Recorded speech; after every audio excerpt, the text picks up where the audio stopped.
तव कथामृतं तप्तजीवनं कविभिडीडितं कल्मषापहं श्रवणमंगलं श्रीमदाततं भुवि गृह्णन्ति ये भूरिदा जनाः।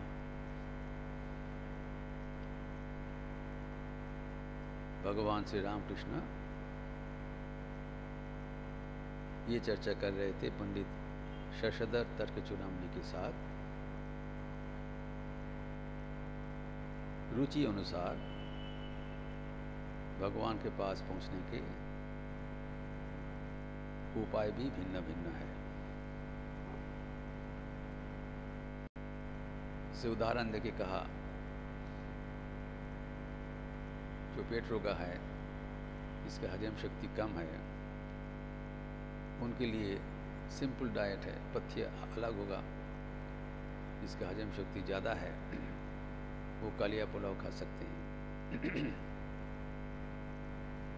तो सब आदमी निर्गुण निराकार समझ नहीं पाते हैं। उनके लिए साकार मूर्ति का बंदोबस्त है।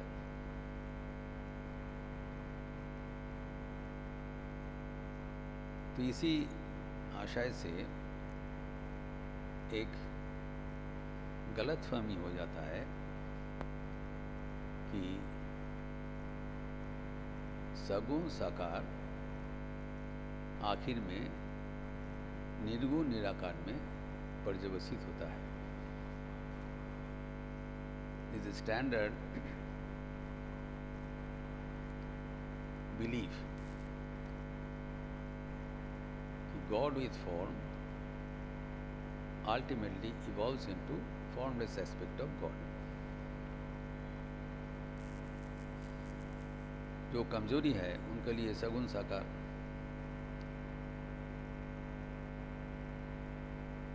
इसमें एक जो निराकारवादी है उनके भीतर एक सुपीरियरिटी कॉम्प्लेक्स डेवलप करता है।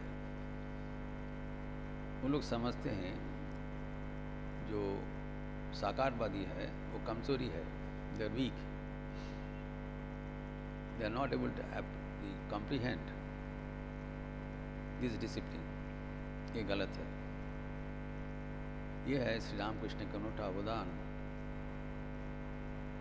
Unique contribution of Shri Ramakrishna in the field of spiritual sadhana. आप लोग देखे होंगे कि ठाकुर की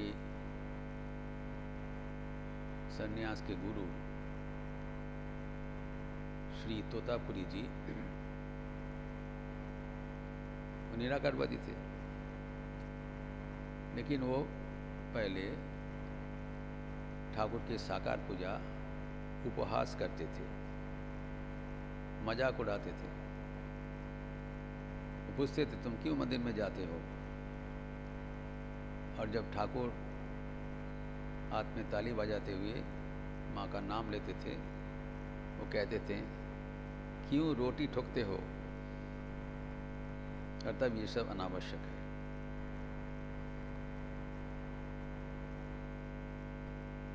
लेकिन ठाकुर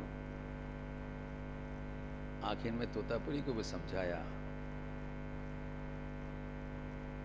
कि माँ की प्रभाव अनस्वीकार्य है। मान लिया तोतापुरी जी आखिर में। तो मानने के लिए उनको 11 महीना दक्षिणेश्वर में ठाकुर के पास रहना पड़ा। यहाँ भी पंडित शशधर तर्कचूड़ामणि को देखिए ठाकुर कैसे भक्ति भाव में धीरे धीरे ला रहे हैं। पहले बताया दोनों मार्ग बराबर है और दोनों मार्ग ही भगवान के पास पहुंचने के लिए सही है। जो जिस मार्ग चाहे जा सकता है।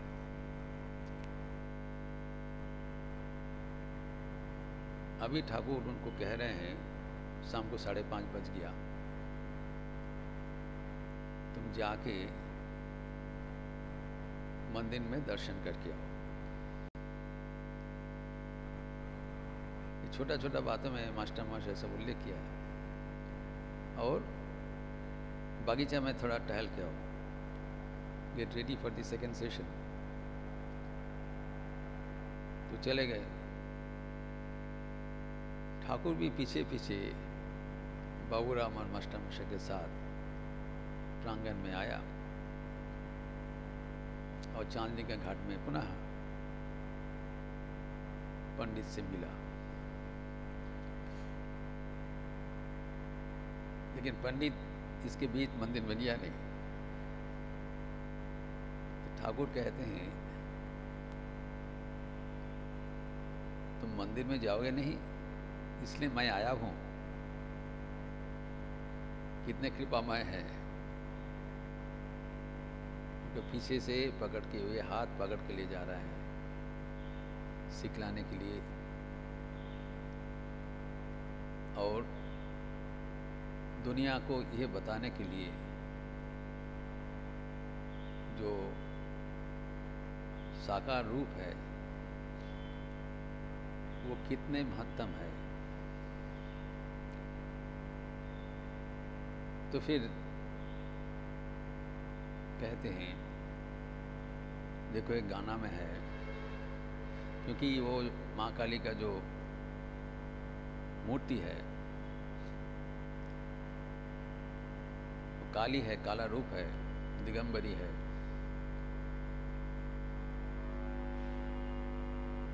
तो कहते हैं, माँ की आमार कालो रे, कालो रूपी दिगंबरी, रीत पद्म करे आलो रे। माँ का जो रूप दिखाई पड़ रहा है ये अपीयरेंस है, प्रकृत रूप नहीं है। Is it really black? अगर काला होता तो कैसे हृदय मंदिर को आलोकित कर सकता है? Light and darkness are opposite each other. जहाँ अंधकार है वहाँ आलोक नहीं है। तो काला इसलिए है कि दूर में है, दूर में है उसको काला दिखाई पड़ रहा है, जो नज़दीक में है उसको उजियार दिखाई पड़ना है। और जो नज़दीक में है उसको दिगंबरी दिखाई पड़ना है, माँ बसनहीना है। लेकिन जब आगे बढ़ेंगे तब देखेंगे वो दिग्बशना है। जो दिगंबरी अवस्था, नेकेड अवस्था है, उसका और एक नाम है दिग्बशना, अर्थात वस्त्रहीना। और दूसरा अर्थ है जो चारों दिशा जिसका बसन है। She pervades the entire universe. She is one without a second. जहाँ पर और कुछ नहीं है, सब कुछ परिव्याप्त करके है, तो कौन किसको आवरण करे? आवरण का बात होता है जहाँ पर बहु है, एकाधिक है। ये माँ काली का असलियत रूप, जो कि अनुभव विद्य है।